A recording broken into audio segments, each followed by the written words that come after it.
शं वरुणः शन्नो भवत्वर्यमा शन्न इन्द्रो बृहस्पतिः शन्नो विष्णुरुक्रमः ॐ शान्ति शान्ति शान्तिः।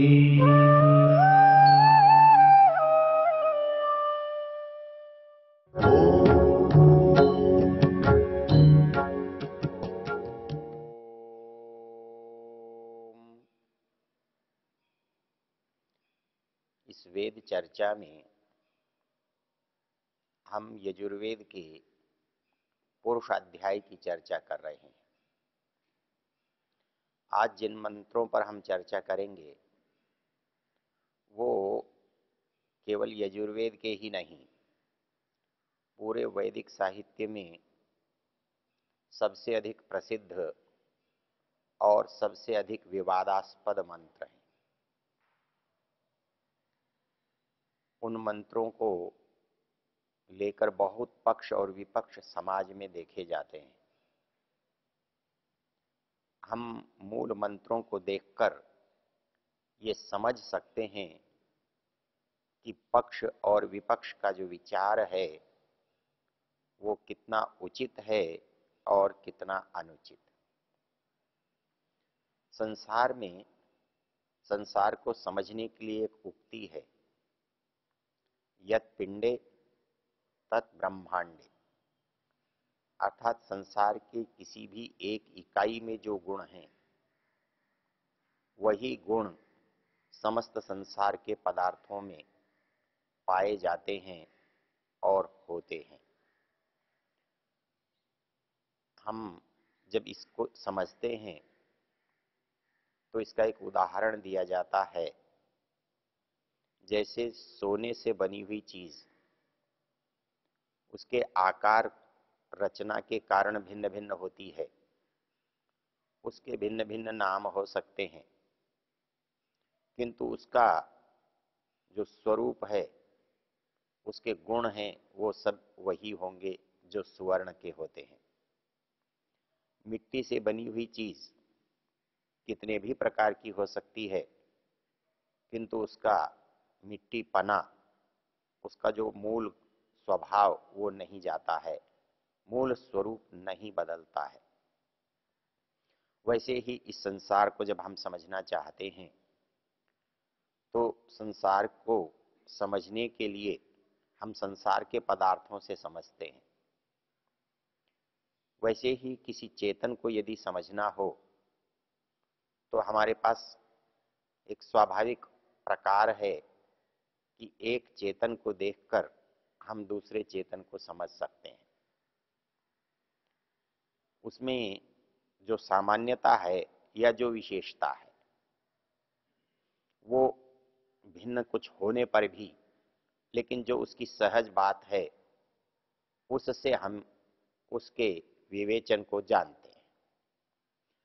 बस यही समझ यदि हमारे पास हो तो इन मंत्रों को हम भली प्रकार से जान सकते हैं, समझ सकते हैं।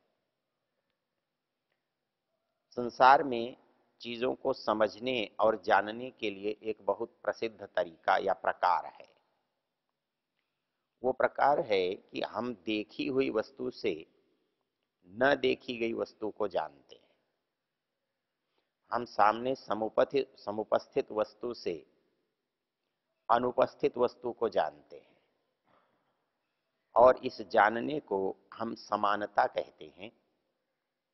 और इस समानता से अर्थात इन गुणों की विशेषता से, किसी के रंग से, रूप से, किसी कार्य से, किसी अन्य स्वरूप से जब हम किसी चीज को किसी से बराबर पाते हैं, उसमें कोई एक जैसापन देखते हैं, तो हम उस वस्तु से दूसरी वस्तु को समझाते हैं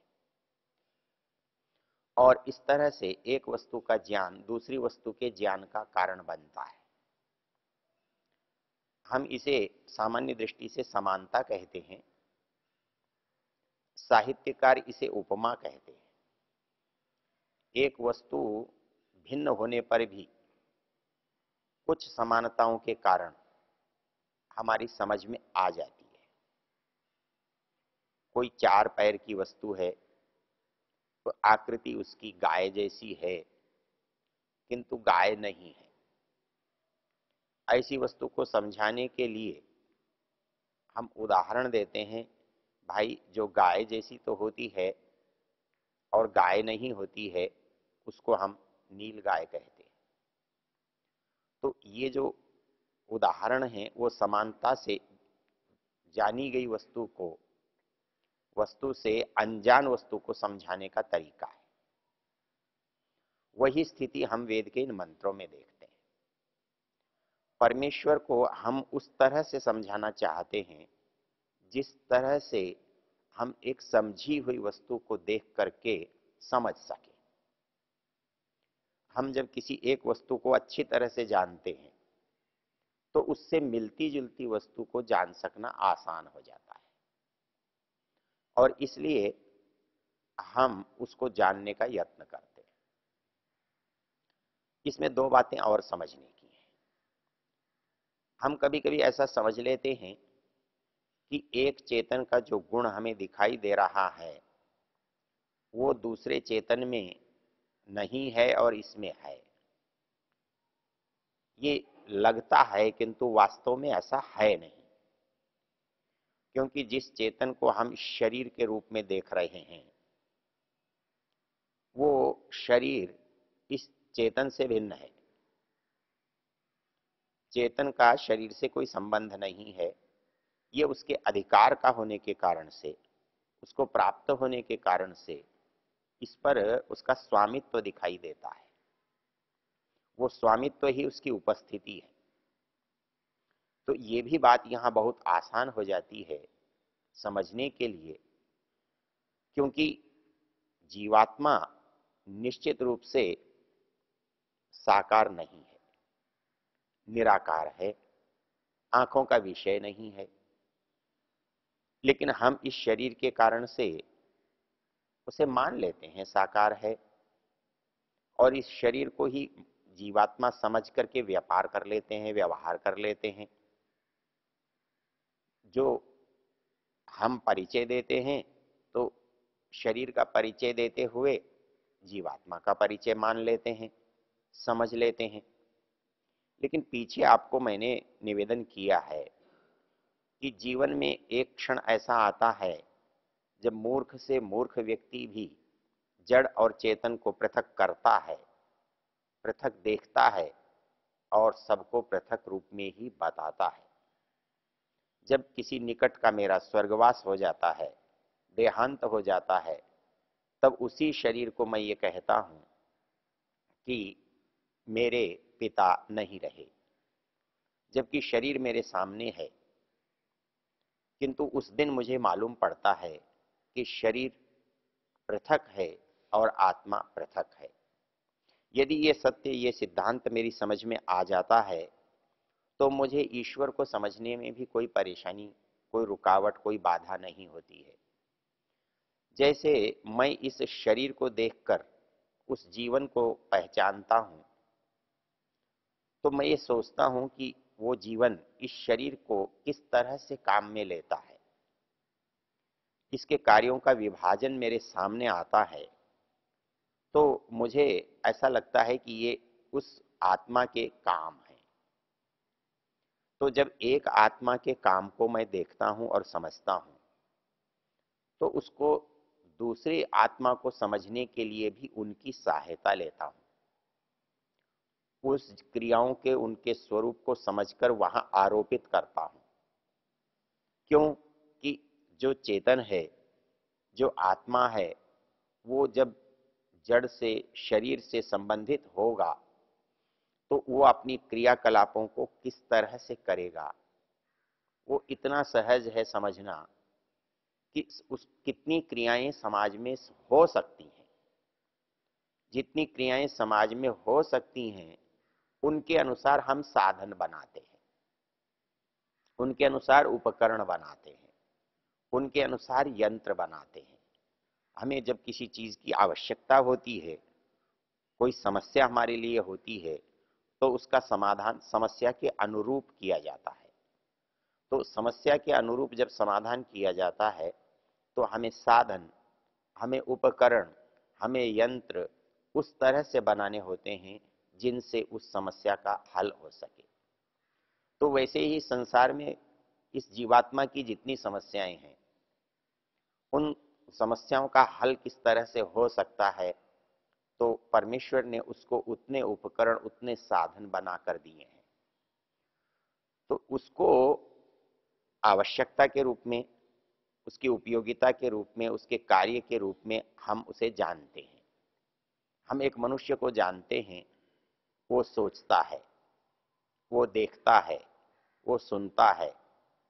तो यदि कोई चेतन है तो उसमें ये बात होनी चाहिए। एक चेतन में ये बात है तो दूसरे चेतन में भी ये बात होनी चाहिए। अर्थात एक चेतन देखता है तो दूसरे में चेतना है तो देखने का काम उसको भी आना चाहिए। एक चेतन सुनता है तो दूसरे चेतन के पास भी सुनने की बात होनी चाहिए। तो ये सोचता है, सुनता है, देखता है, ज्ञान करता है, यदि इसके पास ज्ञान है तो उसके पास भी ज्ञान होना चाहिए। क्योंकि चेतन का जो धर्म है वो ज्ञान है। तो यदि एक चेतन के पास ज्ञान होने से उसकी स्वरूप को हम समझते हैं, जानते हैं, तो दूसरे चेतन के पास भी होना ये स्वाभाविक है। तो हमारे पास इस शरीर को हम देखते हैं, इसके पास ज्ञान के लिए ज्ञानेंद्रियां हैं। इन समस्त ज्ञानेंद्रियों से कौन काम ले रहा है? हम समझते हैं कि शरीर काम ले रहा है, किंतु ये वास्तविकता नहीं है। शरीर काम नहीं ले रहा है, जीवात्मा शरीर से काम ले रहा है। शरीर उसका उपकरण है, साधन है, यंत्र है, और इन साधनों से वो काम लेता है। तो हम भी कल्पना करते हैं कि एक चेतन जिस तरह से, जिन साधनों से काम लेता है, तो दूसरे के पास भी जरूर ये होंगे और वो इन्हीं से काम लेता होगा। हम देखते हैं कि एक मनुष्य, एक पशु, एक प्राणी चलता है, और तो हमें लगता है कि चलने के लिए यदि चेतना की जरूरत है तो जहां चेतना है वहां गति होनी चाहिए, वो गति होगी वहां पर। तो जैसे जैसे हम इस चेतन को देखते हैं, इसकी क्रिया को देखते हैं, इसके स्वरूप को देखते हैं, और इसके साथ एक और एक विचित्र बात देखते हैं कि वो हर काम को करने के लिए एक उपकरण रखता है। और हम ये मानकर बैठते हैं कि ये उपकरण अलग अलग हैं, इसलिए ये इसका दृष्टा अलग अलग है। किंतु पीछे हमने आपसे विचार किया है कि यहाँ मूल चीज क्या है। जैसे एक व्यक्ति एक प्रयोगशाला में बैठा हुआ भिन्न भिन्न उपकरणों से भिन्न भिन्न बातों को जानता है, लेकिन जानने वाला वो एक और अकेला होता है।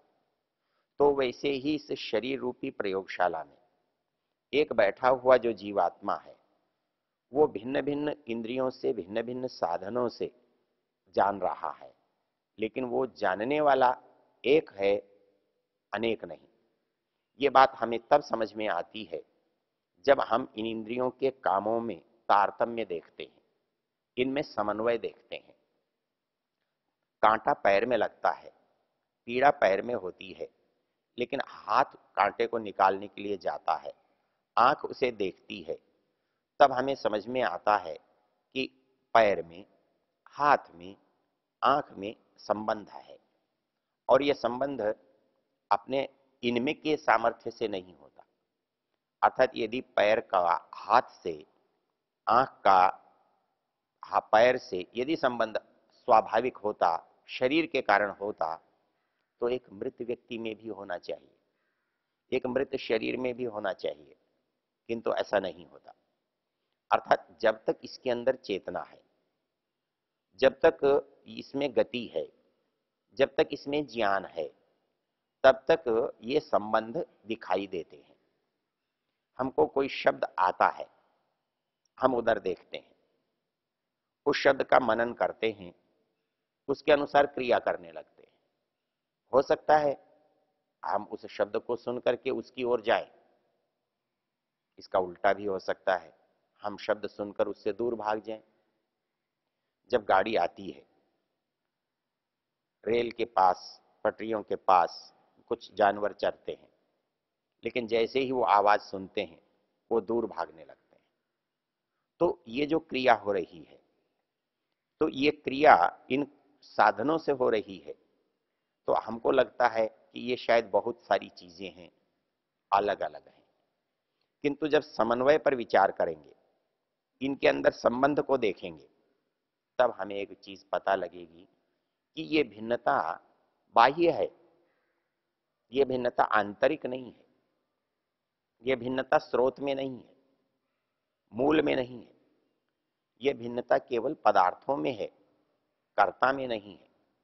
तो वैसे ही इसको करने के लिए अलग अलग उपकरण इसको दिए गए हैं, यंत्र दिए गए हैं, साधन दिए गए हैं शरीर के रूप में। तो हम उसको समझते हैं कि जीवात्मा वो है जो शायद पैर से चलता है, मनुष्य वो है जो हाथ से करता है, शायद पुरुष वो है जो आंख से देखता है। हम सोचते हैं कि पुरुष वो है जो मस्तिष्क से सोचता है। हम समझते हैं कि वो है जो अपना बचाव हाथों से करता है।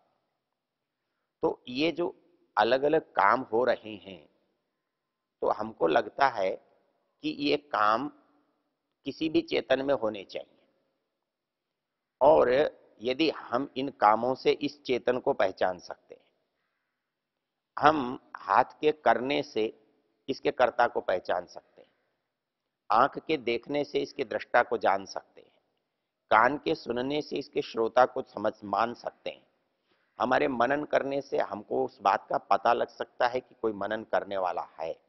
अर्थात हमारे बाहर की क्रियाएं उस अंदर बैठे हुए की पहचान बनती हैं। तो हमारे मन में एक प्रश्न उठता है, क्या वो जिसकी हम चर्चा करना चाहते हैं, जो हमसे कुछ अलग दिखाई देता है, अलग समझ में आता है, क्या उनको भी इस तरह से समझा जा सकता है? क्या उनको भी इन इंद्रियों से पहचाना जा सकता है? क्या इंद्रियां नहीं है तो कोई इंद्रियों जैसी चीज है जिससे पहचाना जा सकता है?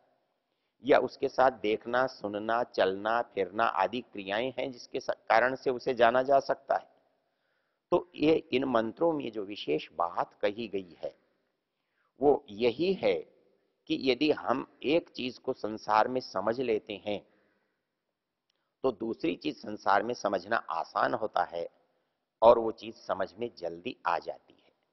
इसी उपाय से, इसी क्रिया से यहां पर समझाया है, और इसीलिए इस अध्याय में जिस उसका जो नाम दिया गया है, उसकी जो संज्ञा बनाई गई है, वो पुरुष बनाई गई है। अर्थात हम एक पुरुष को पुरुष के रूप में देखते हैं, और उस पुरुष को देखकर हमें उसकी पहचान होती है, हमें उसकी जानकारी होती है। वो पुरुष हमें दिखाई नहीं देता है, लेकिन उसकी क्रियाओं से हम उसको पहचानते हैं। तो वैसा ही पहचान हम उस पुरुष की भी कर सकते हैं। अर्थात हमारे पास एक उदाहरण है, हमारे पास एक नमूना है, एक उदाहरण, एक दृष्टांत से जैसे इसको हम समझते हैं वैसे ही हम उसको समझ सकते हैं। यदि ये विचार हमारे मन में आ जाए तो इससे उसको समझना बहुत आसान और सरल हो जाता है। ओ